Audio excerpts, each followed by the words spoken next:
দেখো soybean soybean নেব।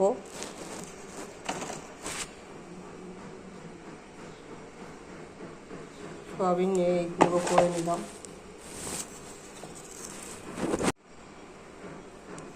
Soybean নিয়ে এই গুঁড়ো করলাম।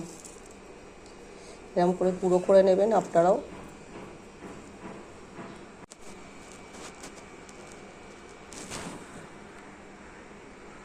দেখো রসুনকে কুচো করেছি একদম ফাইন করে।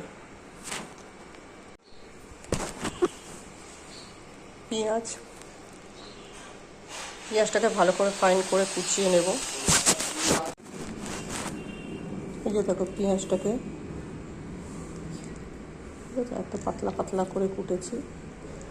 এবার এতে দুটো ডিম দেব, দিয়ে আর ওই সোয়াবিনের গুঁড়োটা এতে লাগাবো।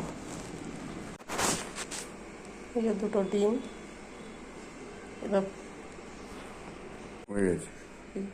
অল্প পরিমাণ মানে স্বাদ মতো নুন দিলাম।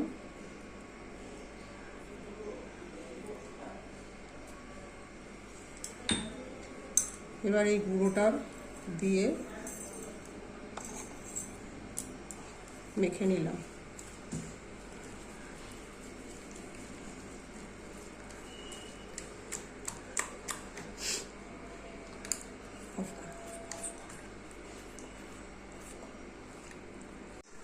কড়ায় তেল দিলাম, তেলটা গরম হচ্ছে।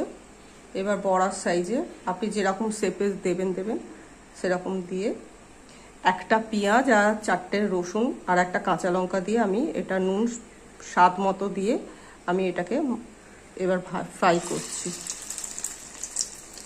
এটাকে আপনি গরম ভাতের সাথে বা চায়ের সাথেও খেতে পারেন, আর এটাকে আদা রসুন পেঁয়াজ আলু দিয়ে কষা করে রান্নাও করতে পারেন, খেতে ভালোই লাগবে। আমি অবশ্য প্রথম করছি।